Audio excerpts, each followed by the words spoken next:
who are we, guys? Why are we doing this? It's a good question, Jay. That's the first time I've done podcast voice. Yeah, it's coming up. Hello, everyone. Maybe I should just go back to the other one. Sounded all so professional. Yeah, I was really excited, Jay. It sounded like we were just about to hear something.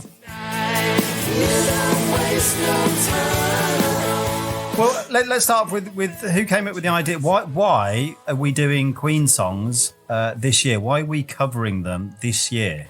Or wasn't it because we started meeting up during lockdown just for a kind of virtual online booze up? But inevitably the conversation, as it always does, just reverted straight back to talking about Queen for hours on end. Matt, you were frustrated that you hadn't got an outlet to do music. Oh, yeah. And then I'd been doing the punk covers. So I suggested you do a cover version of, just pick a cover version of something. I don't think we would have ever done this if it hadn't been for lockdown. And that's one of the most fantastic things about lockdown for me this year. Well, it is. This is the best thing that's happened. No, and for me, I've not really played guitar properly. I've not done production properly. I've not been singing. I've not been playing anything. And it's meant that I've picked all those things back up, you know, dusted it all off and fallen in love with it all again. But the big regret I have is that we didn't do this 20 years ago. Yeah, we should have always been doing this. What we should have imagined how much fun this would have been, turning up to rehearsals and just going, well, let's play a Queen song. Every couple of weeks learning a new Queen song as a band, and how great an experience that would have been. But for some reason we never did it. Yeah. And so many top players say the most important thing to learn is how to play other people's songs, which up until this point I've always fought against. I thought, no, I don't want to learn how to play other people. I want to record my own stuff. No, it is such an amazing learning thing, learning how to play other people's stuff. Do you think then we were just too proud when we were in the band together? When was it, 15, 20 years ago? Yeah. Covers were a kind of a bit of a dirty word, or a bit, well, you're in a covers band, almost looked down upon. I'm in an originals band. I get this from the students as well, where they're thinking that you're a songwriting genius and that somehow you've got this creative mind that can come up with songs. And the actual reality about songwriting and playing is it's more about absorbing lots and lots of other people's songs and taking them apart and absorbing it. And hopefully that will bubble back through your brain and turn into something new.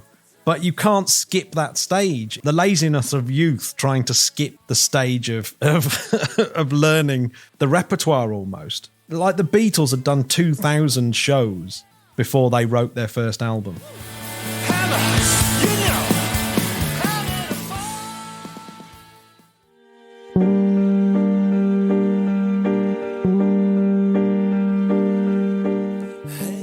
So during our initial conversations then, we must have somehow all decided to do a cover each. And then we all somehow agreed to start with Queen's first album. We somehow must have thought, well, if we start with Queen's first album, we can then work through their whole catalogue. We didn't say that at the time. That would have been insane. I would have never have said, no, we haven't got time to do one track off each of their albums, each of us. I've got a feeling we did say that right at the beginning, but right as a sort of semi-joke. I seem to remember having a bit of bravado about it right from the get-go of saying, well, yeah, we'll go, let's do the first album, do a track off, then obviously we'll do the rest.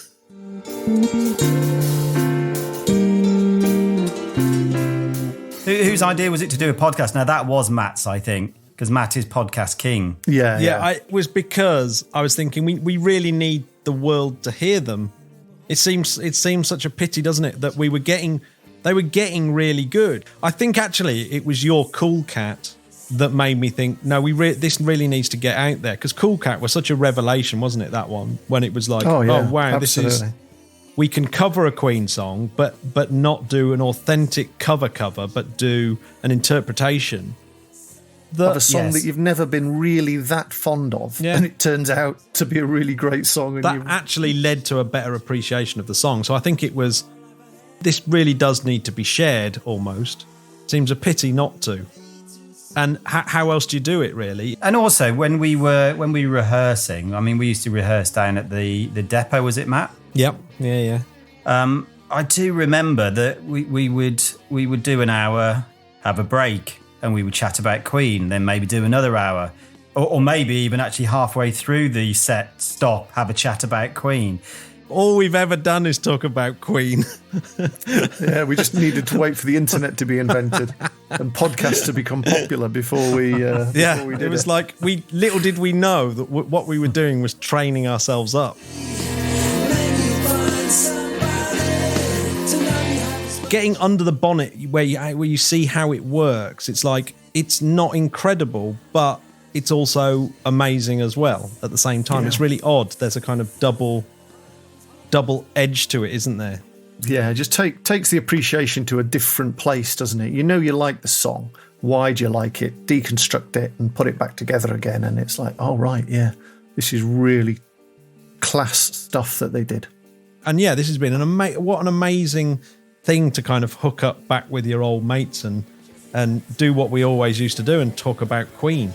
Well, it's certainly been fantastic so far, hasn't it? It's been such a laugh. It's been really good reconnecting with you guys and doing all the music. And I don't think at any point I haven't thought anything other than I really love this. It's really, really having a good time.